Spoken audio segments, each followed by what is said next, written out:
بڑے لوگ مروائے تھے، بڑے بغداد میں 20 لاکھ آدمی قتل کروایا اس نے. 20,000 نہیں، میں نے کہا ذمہ داری سے حوالہ دوں. کتنے لوگ بولیے؟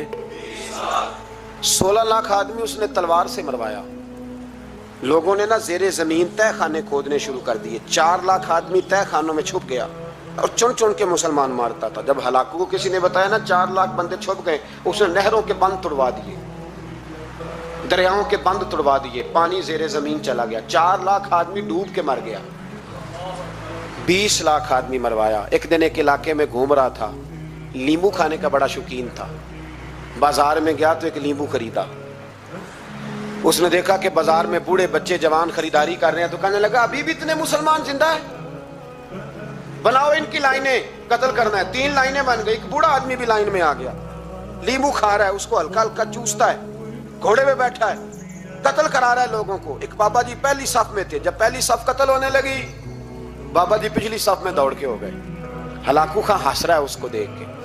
معاذ اللہ، جب بندہ ہوتا ہے نا کسی منصب پہ، پھر وہ مذاق اڑاتا ہے دوسروں کا. بابا دوسری صف میں آیا تو ہلاکو خان نے وہ بھی قتل کرائی، تو بابا دوڑ کے تیسری صف میں.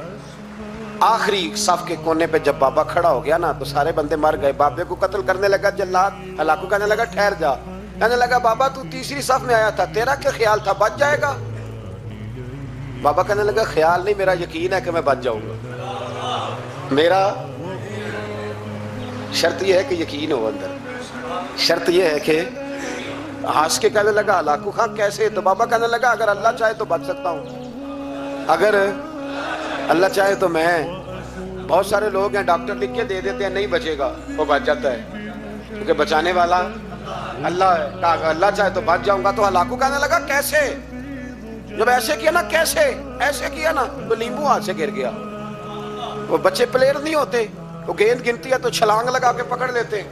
تو بڑا گھوڑ سوار تھا، نیزہ باز تھا، چھلانگ لگائی لیمبو کیش کرنے کے لیے. کیسے؟ تو کیسے بچے؟ یوں ہاتھ گھمایا، لیمبو گرا تو چھلانگ لگائی، نیچے جھکا. جب نیچے جھکا نا تو گر گیا گھوڑے سے. جو پیر تھا وہ گھوڑے کی رکاب میں الجھ گیا. گھوڑا ڈر کے دوڑ گیا. جب گھوڑا دوڑا تو زمین پر زور زور سے سر لگنے لگا. سپاہیوں کہتا دوڑو اس کو پکڑو. سپاہی بھی دوڑے پر گھوڑا قابو نہ آیا. گھوڑا اس وقت رکا جب نہ اس کا چہرہ پہچانا جاتا تھا، نہ آنکھیں سلامت تھی، نہ ناک سلامت تھی. اس کی کھوپڑی ساری اس طرح چور چور ہو گئی جیسے کسی نے ہتھوڑے کے ساتھ پیسی ہو. ہلاکو کی لاش سے خون بہ رہا تھا. بابا ہنس رہا تھا. ایک سپاہی کہنے لگا بابا تو کیوں؟ کہنے لگے میں اپنے رب کی قدرتوں پہ مسکرا رہا ہوں. کل من علیہ فان ویبقی وجہ ربک ذو الجلال والاکرام. کا میں نے اسے سمجھایا تھا کہ بچانے والا بچا لیا کرتا ہے. تو اس نے مجھے بیٹھے تھے ہارون رشید کے پاس، سخت پیاس لگ گئی ہارون رشید کو، اتنی سخت گرمی پیاس. یہ روزہ کھول کے نا کوئی چیز نہ ہو، پانی ہو تھوڑا سا ٹھنڈا سادہ پانی، تو دل کرتا ہے سارے پی جائیں آج. حضرت مولا علی نے مثال دی ہے، شیر خدا نے. حضرت علی نے انوکھی بات کہتے نا مجھے فلاں جان سے پیارا ہے. تو شیر تھے نا تو شیروں جیسی باتیں کرتے. کسی نے پوچھا آپ کو نبی پاک صلی اللہ علیہ وسلم سے کتنا پیار ہے؟ تو فرمانے لگے سخت گرمی سخت پیاس میں جتنا بندے کو ٹھنڈے پانی سے پیار ہوتا ہے مجھے اس سے بھی بڑھ کے اپنے نبی سے پیار ہے صلی اللہ ہو. ایسی مثال عطا فرمائی. لوگ وہیں کھڑے ہیں جان سے زیادہ پیارے. فرمایا نہیں، سخت گرمی میں سخت پیاس میں اتنا بندے کو ٹھنڈے پانی سے پیار ہوتا ہے مجھے اس سے زیادہ مصطفیٰ سے پیار ہے. یہ مولا علی کا فرمان. ہارون رشید کو پیاس لگ گئی تو پانی کچھ دیر سے آیا تو تڑپنے لگا.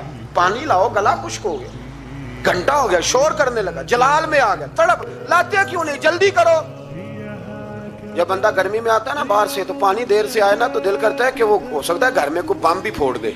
پانی کو دیر سے آیا ہے، پہلے پانی. اس لیے سمجھدار خواتین باہر سے جب کوئی آتا ہے تو پہلے پانی لاتی ہے، پانی پی لے جناب. تو ہارون رشید تڑپ رہا ہے. امام مالک قریب بیٹھے تھے. خادم کہنے لگا حضور ایک کنواں خشک ہو گیا ہے اور دوسرا آپ کی شیان شان نہیں، پانی صاف نہیں، تو تیسرے سے بندہ لینے گیا ہے، آ رہا ہے. بندہ تھوڑی دیر سے آیا تو ہارون رشید بڑا پریشان تھا. اب بات امام مالک کر رہے تھے تو وہ نہ توجہ اس کی پانی کی طرف تھی. پیالہ پانی کا اندر داخل ہوا تو ہارون رشید کا دل کرتا تھا کہ اڑ کے پانی کے قریب چلا جاؤ. لپک رہا تھا پانی کی طرف. جب پانی آیا اس کو پکڑایا تو امام مالک رحمۃ اللہ علیہ کہنے لگے بادشاہ ذرا ٹھہر جا پی لینا ہے، آگے ہے نا اب تیرے قبضے میں ہے، ایک مسئلہ مجھے بتا لے پھر پانی پینا۔ ہارون رشید ایک رات پہلے نا بڑی باتیں کر رہا تھا کہ میں حکومت صحیح چلا رہا ہوں، میرے معاملات بڑے اچھے ہیں، اپنی حکومت کی تعریفیں ایک رات پہلے ہو رہی ہیں۔ اب جب پانی پینے لگا تو امام مالک اس کو رات والی بات پہ اسے سمجھانا چاہ رہے ہیں، فرمانے لگے بادشاہ رک جا، رک گیا۔ آپ فرمانے لگے اگر یہ پانی ملتا ہی نہ، پورے ملک میں نہ ملتا، پھر تجھے پتہ چلتا پوری دنیا میں نہیں۔ ذرا سوچیں آپ، اگر پانی خدا نہ خواستہ اگر پانی ملے ہی نہ، کہ نہ ملتا، پانی کو کوئی اہمیت تو نہیں نا ہم دیتے، نلکا کھلا ہے تو کھلا ہے، اور اگر ملے نہ تو ہماری بنیادی ضرورت ہے پانی، ایک قدم نہ لوگ چل سکے۔ کہا ہارون رشید اگر ملے ہی نہ اور اگر تجھے لینا پڑے ایک پیالہ پانی کا تو کیا دے کے لے گا؟ کہنے لگا میں اپنی آدھی سلطنت دے دوں گا، آدھی حکومت اور پانی کا پیالہ لے لوں گا۔ امام صاحب فرمانے لگے چل سمجھ میں آ گیا، پی لے پانی۔ اس نے پی لیا تو پیا اس طرح کہ پانی پیالہ منہ سے لگایا تو اتارا تب بھی جب ختم ہو گیا تو امام صاحب فرمانے لگے پی لیا کہ پی لیا؟ فرمانے لگے ایک مسئلہ اور بتا، اب اگر تو نے پانی پی لیا تیرا پیشاب بند ہو جائے، یہ پانی پینے کے بعد پھر پیشاب آنا بھی ضروری ہے، اگر بند ہو جائے تو پھر کیا دے گا؟ تو امام صاحب کی طرف غور سے دیکھنے، فرمانے لگے سوچ کے بتانا۔ کہنے لگا حضور آدھی سلطنت باقی کی بھی دے دوں گا۔ تو امام صاحب نے رومال اٹھایا کندھے پہ رکھا، چلنے لگے۔ کہاں جا رہے ہو؟ فرمانے لگے اس بادشاہ کے پاس کیا بیٹھنا جس کی پوری سلطنت کی قیمت پانی کا ایک پیالہ ہے۔ ایک پیالہ پانی کا اگر نہ ملے تو آدھی گئی اور پیشاب نہ آئے تو باقی بھی۔ کہنے لگے تو کس سلطنت کی باتیں کرتا ہے؟ کل من علیہا۔ سکندر اعظم نے 32 سال کی عمر میں آدھی دنیا فتح کر لی تھی۔ تو لوگ پتہ کیا کہتے تھے؟ یہ وہ بندہ ہے جس کو تاریخ نے گریٹ کا لقب دیا ہے۔ لکی نہیں کہتے، ہم کہتے بڑا لکی ہے بھائی۔ لوگ کہتے تھے یہ مقناطیسی آدمی ہے، کبھی ناکام ہوا ہی نہیں۔ سکندر اعظم کبھی ناکام نہیں ہوا، جس علاقے، اور عمر کتنی بھائی، اتنی کم عمری میں اتنی دلیری، آدھی دنیا فتح کر لی۔ ملتان سے گزر رہا تھا تو اسے ایک تیر لگا، کچھ لوگ کہتے ہیں یہاں جہلم کے پاس لگا تھا، ایک تیر لگا اسے۔ اس نے کہا بندہ تلاش کرو، کسی کی اتنی جرت کہ سکندر اعظم کو تیر مارا ہے، تلاش کرو۔ جب ڈھونڈنے لگے تو بندہ نہ ملا تو سکندر نے حکم دیا کہ جس کی آنکھ چمکتی ہے اسے قتل کر دو۔ مرد بھی مارے، بچے بھی مارے، بوڑھے بھی مارے۔ تو لا کے لوگ کہنے لگے انسان کوئی نہیں بچا۔ کہنے لگا میں نے تمہیں کہا تھا جس کی آنکھ چمکتی ہے قتل کرو، بلیاں بھی قتل کرو، ہو سکتا ہے کسی بلی نے منہ میں رکھ کے پھینکا ہو، کتے بھی مار دو، کبوتر بھی مار دو، ہر چمکتی والی آنکھ اس نے بند کر دی۔ یونان کے قریب ایک بستی کا رہنے والا سکندر عراق کے شہر بابل میں تھا، ملیریا بخار ہوا، کیا کہتے ہیں ہم، چند ٹکیوں کی مار ہے، دوائی کھا لو ٹھیک ہو جائے گا۔ ملیریا بخار ہوا، 32 سال، کچھ لوگوں نے کہا نہیں 2 مہینے کم، 33 سال عمر ہو چکی تھی۔ تو سکندر اعظم زمین پہ بیٹھا ہے، ایڑیاں رگڑ رہا ہے، موت کا جھٹکا لگا، موت کا، ہوئے نامور بے نشاں کیسے کیسے، زمین کھا گئی، نوجوان کیسے کیسے، جگہ جی لگانے کی دنیا نہیں ہے، یہ عبرت کی جا ہے، کوئی تماشا نہیں ہے۔ ایڑیاں رگڑ رہا ہے، 2 ہفتے کا سفر رہ گیا تھا، گھر پہنچنے کا تو سکندر ایک صوبے کا، ایک ملک کا، ایک چھوٹے سے علاقے کا سربراہ نہیں، سکندر آدھی دنیا فتح کرنے والا، پلیٹ میں رکھ کے کسی نے حکومت نہیں دی، خود محنت کر کے فتح کی۔ لیکن سکندر ایڑیاں رگڑتا ہے، زور زور سے زمین پہ مارتا ہے اور کہتا ہے کوئی ہے جو مجھ سے میری ساری سلطنت لے لے اور مجھے صرف 2 ہفتے کی زندگی لے دے، میں پردیس میں نہیں مرنا چاہتا، گھر مرنا چاہتا ہوں، کوئی مجھے 2 ہفتے کی زندگی، 2 ہفتے کی، کوئی 2 ہفتے، مٹی دیں تو مٹی رہنا، ایویں کادی بلے بلے، اج مٹی دے اتے بندے آتے، کل مٹی دے تھلے کا، کوئی مجھے مہلت لے دے۔ لیکن رب کا قانون ہے، جب وقت آ جاتا ہے پھر مہلت۔ میرے بھائی اپنی زندگی نہ عاجزی میں، جھوک کے، سادگی میں، کونے میں، دنیا کے پروٹوکول ختم ہوں گے۔ اصل پروٹوکول وہ ہے جو اللہ قیامت کے دن عطا فرمائے گا۔ میرے نبی پاک نے فرمایا امیر جو ہوں گے، امیر وہ چونٹیوں کی شکل میں ہوں گے اور غریب اپنے پیروں کے نیچے انہیں مسل کے چلے جائیں گے۔ یہ وہ والے امیر جو تکبر کرتے تھے، ورنہ تو امیر حضرت عثمان غنی بھی ہیں, حضرت عبد الرحمن ابن عوف بھی ہیں, حضرت سلیمان علیہ السلام بھی ہیں. جو امیر تکبر کرے, اکڑ جائے, اگر امیر ہو عاجزی اختیار کرے تو پھر تو اللہ اسے جنت بھی عطا فرماتا ہے. تو میرے بھائی اپنے آپ کو سمیٹیں. ہم جانے کے لیے, جن کی عمریں میری طرح 40 سال کی طرف سفر کر رہی ہیں نا, وہ آدھی زندگی جی چکے ہیں, باقی آدھی پتہ نہیں ہے. لوگ اتنا لمبا یاد نہیں رکھتے. حضرت مولا علی قبرستان گئے تو قبر والوں سے کہنے لگے, قبر والوں تمہارا کیا حال ہے؟ تو ایک مردہ قبر کے اندر سے بول کے کہنے لگا, علی کفن پھٹ گیا ہے, ہڈیاں چور چور ہیں, مال تو پتہ نہیں کہاں رہ گیا, پر حساب دینا پڑ رہا ہے. آپ بتائیے پیچھے ہمارے گھر والوں کا کیا حال ہے؟ تو حضرت علی فرمانے لگے, جہاں تم بیٹھتے تھے وہاں کوئی اور بیٹھنے لگ گیا ہے.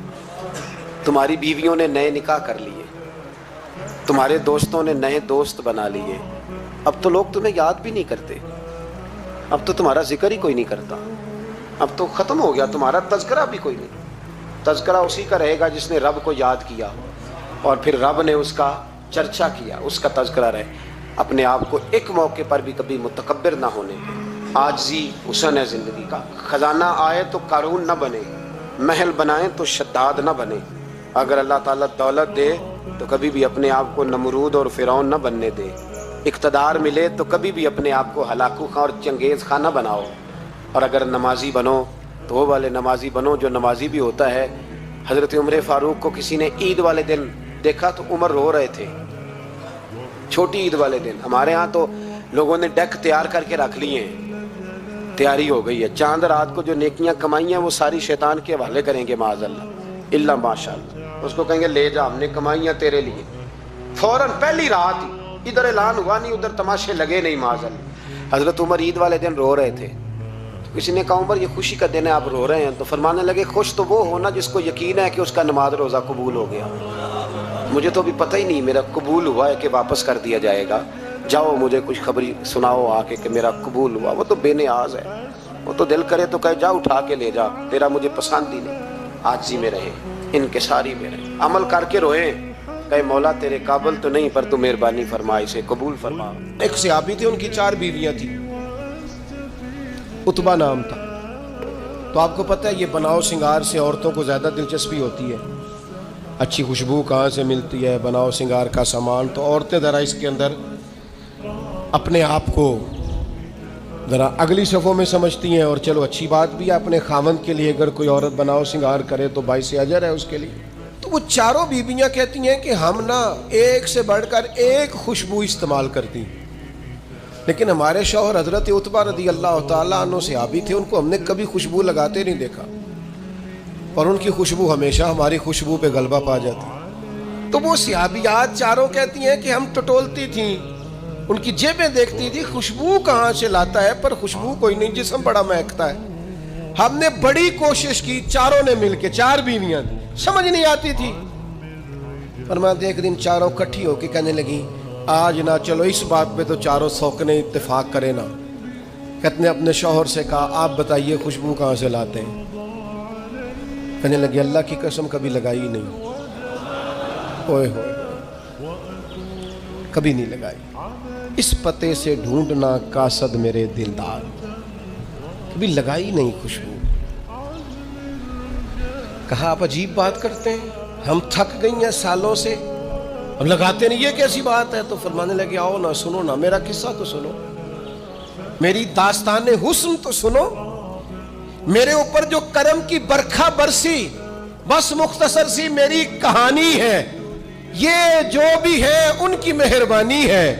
کہا مطلب کیا ہے؟ تو حضرت عتبہ فرمانے لگے میری کمر پر بن گئے تھے دانے, ان میں ہوتا تھا درد, تکلیف, آزمائش, جلن, میں تکلیف میں تھا. تو میں تکلیف سوائے ان کے کس کو بتاتا جو میرے ہر بات میں میرا سہارا تھے. میں سیدھا چلا گیا دروازہ رسول پہ, رو کے عرض کی حضور یہ درد ہے, سونے نہیں دیتا. تو کہتے ہیں کریم نے فرمایا تو کرتا اوپر کرنا.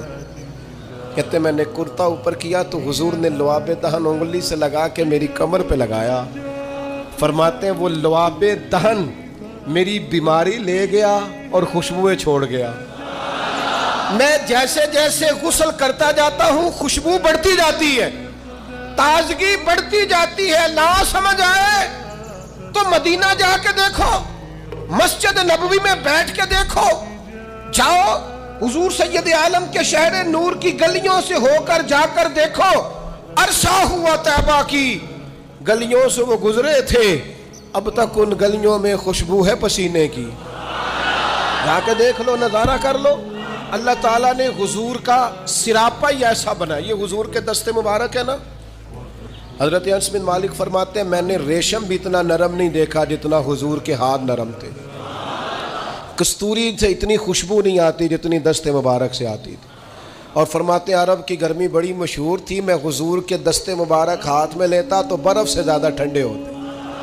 اتنا اللہ تعالیٰ نے محبوب کو معنویت کے ساتھ سجایا سنوارا, کمال ہو گئی.